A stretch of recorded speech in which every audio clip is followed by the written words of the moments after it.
पण मॅटवरती पण काही मला अडचण येत नाही.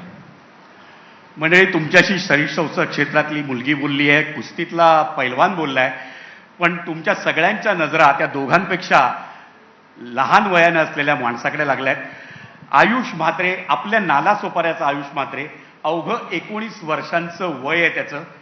ते पण मला वाटतं पुढच्या महिन्यात तो 19 वर्षांचा होईल.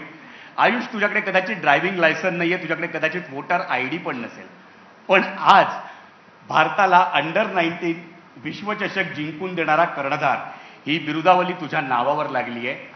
आज तू चेन्नई सुपर किंग्स सारख्या चॅम्पियन टीममधून धोनी सारख्या रतिमहारथी सोबत खांद्याला खांदा भिडवून तू खेळत असतोस. हा प्रवास स्वप्नवत वाटतो? ऑफकोर्स की कारण की एवढ्या छोट्या वयात CSK साठी रिप्रेझेंट करणं खूप मोठी गोष्ट आहे आणि माईबाई यांना TV वर बघणं आणि त्यासोबत खेळणं खूप मोठी गोष्ट आहे. आणि जे पण स्टार्स आहेत त्यांना TV वर बघत असतो आणि अचानक जेव्हा खेळायला मिळालं ते खूप चांगलं वाटलं. आणि त्याच्यामध्ये मोठा हात MCAचा सुद्धा आहे, मुंबई क्रिकेट असोसिएशनचा, की त्यांनी माझा मोठा स्टेप घेतला आणि त्याच्यामध्ये अजिंक्य नाईक सर आहेत, त्यांची टीम आहे, त्यांनी जो डिसिजन घेतला की मला 17व्या वर्षी फर्स्ट क्लास क्रिकेट खेळवलं.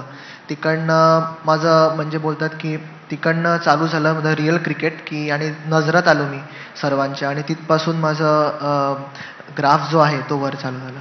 आयुष, आम्हाला सगळ्यांना कल्पना आहे की यंदाच्या मोसमामध्ये थोडंसं दुर्दैव आहे तुझं, तुला दुखापत झाली आणि त्यामुळे IPL मधून माघार घ्यावी लागली. पण गेल्या मोसमापासून तू चेन्नई सुपर किंग्स बरोबर आहेस.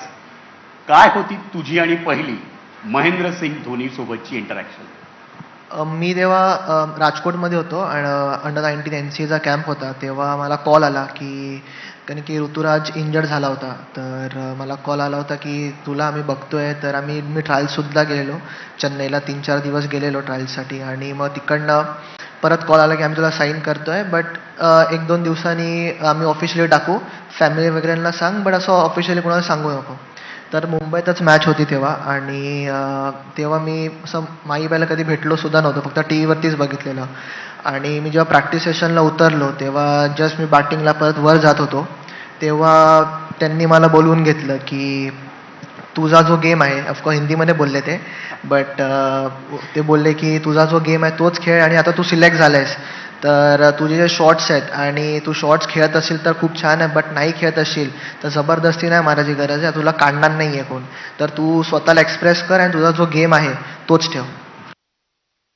मेन म्हणजे डाएटच असतं की तुम्हाला डिसिप्लिन राहावं लागते खाण्यामध्ये पिण्यामध्ये. तुम्ही जेही काही तुम्हाला काही खाऊन मतलब नसतो, कारण की तुम्हाला परत ग्राउंडवरती जाऊन रनिंग करायची आहे, तुम्हाला 5 दिवस तुम्हाला फील्डवर उभा राहायचं आहे, तर फिटनेस खूप इम्पॉर्टंट आहे. आणि असा स्ट्रिक्ट असा नसतो, बट लाईटली असतो, बट आम्हाला पूर्ण दिलेलं असते. सगळ्यांची अलग अलग पद्धतीची बॉडी असते, सगळ्यांचं अलग अलग करायची पद्धत असते, तर सर्वांचं अलग अलग फिक्चर्स असतात की काय करायला पाहिजे काय नाही.